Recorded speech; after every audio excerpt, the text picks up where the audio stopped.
There's been an uptick in juvenile crime in Baltimore, and recently a 12-year-old boy lost his life over foolishness, all of it forcing the mayor to come out and publicly speak on it. And there's a mother who says she's been dealing with a lot of things as well. She talked about what she did with her son and how she's been trying to work with other mothers to address their children. But the other women are less concerned with addressing these issues and more concerned with living their best life and partying. We're going to get into all of it, but first, take a second to make sure that you're subscribed to the channel. Click the notification bell for all updates. Is anyone watching from Be More? If you're watching right now from Baltimore, let me know below in the comments. And Mayor Brandon Scott delivers his State of the City address tonight after a violent few days in Baltimore. That's right. In just the past 24 hours, 6 people were shot in 3 different shootings. One of the victims died. 4 of those people were hurt in a single shooting along North Charles Street in North Baltimore today. Over the weekend, 4 young people ages 12 to 18 were shot. The 12-year-old victim, identified as Jalen Richards, died. And now we're hearing from one mother who says she pulled her son, who knew Jalen, out of the city to try to save his life. People are lying to themselves, and it's very possible. I just told you my son had an Uzi. I'm not going to lie to the public. This is a crisis right now. Here you have a mother that's telling the truth. She's admitting that there is a problem. Even her own son was involved in some stuff, which is why she picked up and moved her son and their family away from Baltimore.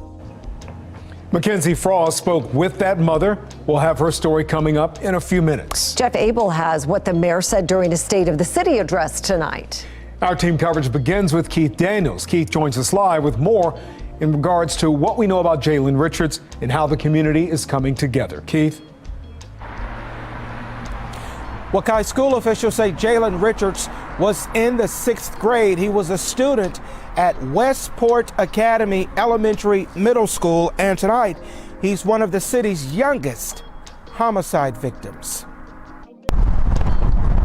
At Westport Homes in South Baltimore, recovering from the unthinkable. 12-year-old Jalen Richards, seen here in this photo from Murder Inc. Baltimore, shot and killed. Longtime neighbor, known as Miss Cookie, in disbelief, saddened for the boy's family. The mother's heart is aching. I don't even know if she have other children or not. I don't know that. But I know she got to be hurting because I'm a mother. She's hurt. Someone gunned down Jalen at about 9 o'clock Saturday night. It happened on Mizell Court in the apartment complex. Police Commissioner Michael Harrison says they recovered what appears to be assault rifle casings on the ground after the shooting. Investigators are releasing few details about exactly what happened, but the commissioner did say this at the scene. A shooter produced a firearm, an assault rifle type firearm, and began firing. Struck this young victim as the victim was running away. At some point, the victim collapsed about a block behind where we are. At Westport today, the group We, Our, Us, a unity engagement men's movement, steps through the neighborhood, as they do across the city on most Mondays. On this night, they're in Jalen's community. Number one, we're bringing them presence of black men. The crazy thing is a lot of these kids are only seeing black men when these men come into the community. Why? Because the areas that they're going into, they are only filled with women and children. The kids have no structure, no order. They are running amok and getting involved in stuff that they have no business even knowing about. Secondly, we're bringing them unity, we're bringing love, but also we're bringing resources. There may be other individuals in this community that need employment, that need treatment. Jalen's deadly shooting happened in BPD's Southern Police District, where police say 46 homicides and 67 non-fatal shootings happened last year. So far this year, 10 homicides and 16 shootings. Killing, senseless killing. You just don't know why. Neighbors like Miss Cookie looking for accountability. I want to see everybody step up and do something about it. The women are leading these communities, and that's out of order for sure. But when we see the results of their failed leadership, that's when I say everybody. I mean everybody. They have to come and save the community. I'm going to tell you exactly what these people have in store for you in a minute. Not just the mayor and the whatever. Everybody come together. Well, the suspect in this shooting is still on the loose. If you have any information about this case, You can remain anonymous by calling Metro Crime Stoppers, that number on the screen. And remember, you could also be eligible for a reward. We're live tonight. Keith Daniels, Fox 45 News. Keith, thank you. The murder of Jalen Richards is creating shockwaves in Washington as well. Fox 45 News spoke with members of Maryland's Congressional Delegation today who tell us they are outraged by the city's youth crime crisis. It's a damn shame that this continues to take place. It's a damn shame that it's out of control. And it's a damn shame that most of us don't have answers to it because it is so complex. And it's a shame, Senator, that they elected you to help solve the complex issue, and it doesn't look like you've done anything about it. Politicians really get on my nerves with all the theatrics. Just cursing and being extra. Can we get less theatrics and more work? Exactly.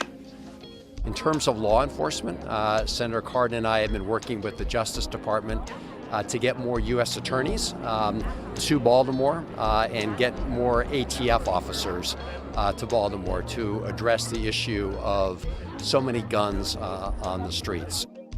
All right, ladies leading these communities, do you see what they have in store? Because you won't address your own issues, because you won't stop having kids out of wedlock, because you won't stop laying down and having kids with these men who don't want to be with you. They're not committed to you. They're not your husband. And you continue to create these fatherless homes. This is how they plan to address the issue. With prosecutors and more officers to come and lock your boys up. And no, you don't have to worry about your girls. They'll let them stay out and continue to fight and do whatever else they do. They want your girls to stay out and under mentorship by you so that they could become you. Yeah, so they can have the next generation of women who create more children for them to lock up. Well, lawmakers aren't the only ones outraged. Parents are too. Patty Hawkins says her son knew Jalen Richards, the 12-year-old gunned down Saturday night. Patty told us she tried to reach out to his mom to tell her what was going on with her son. Hawkins spoke with Fox 45's Mackenzie Frost in Hagerstown after she moved her son out of Baltimore City.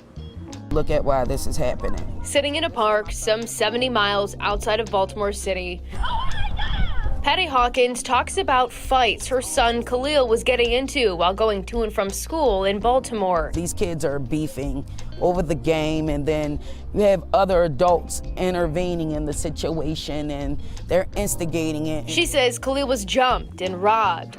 And that's when she first learned about Jalen Richards, the 12-year-old who was gunned down Saturday night in South Baltimore. I went to Jalen's mom, and I said, your son threatened my son with a gun. My son is getting ready to turn 17. My son would really hurt your son. It's a shame. This woman is speaking on the 12-year-old Jalen. She said that she warned his mother before all this even happened to him. What made you go to his mom about what? Because, you know, these kids knocked my son out. But things did not get better. They only escalated. One day, Hawkins says she got a call from her daughter who said Khalil had a gun at school. I walked in there by myself and grabbed my son out of their school with an Uzi in his backpack. Your son had a gun in his? Yes, he went up to Douglas to shoot up like those kids. He was not playing. They knocked him out and robbed him.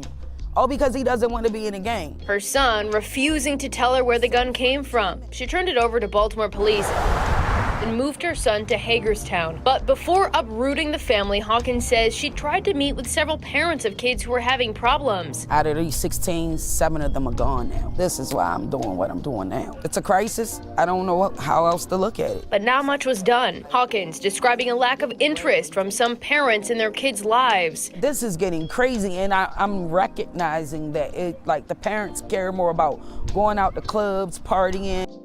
And shout out to this mother right here. She's testifying. She's telling the truth about what's going on. In her own situation with her son, she was proactive.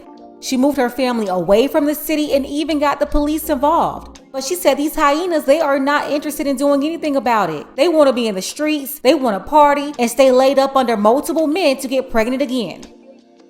Out of the 16 people involved in that situation with her son, 7 of them are gone. That's nearly half of them.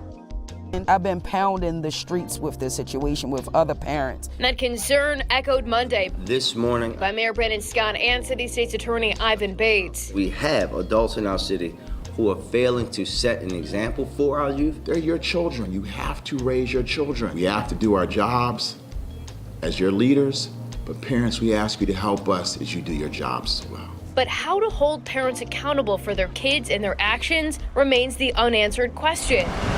And one city leaders say they're digging into. Now, Hawkins says kids are being targeted by adults running gangs in circles in the city, especially after laws changed last year, shielding young kids from certain crimes. I feel like they're prey to these predators, these drug dealers that are hanging out around the schools, because it's easier to have children sell drugs for you than you to get a charge yourself to sell drugs. Coming from East Baltimore, Hawkins says she never imagined leaving the city, but the problems within Charm City still haunt. So I'm still afraid, like I'm afraid to come through the city.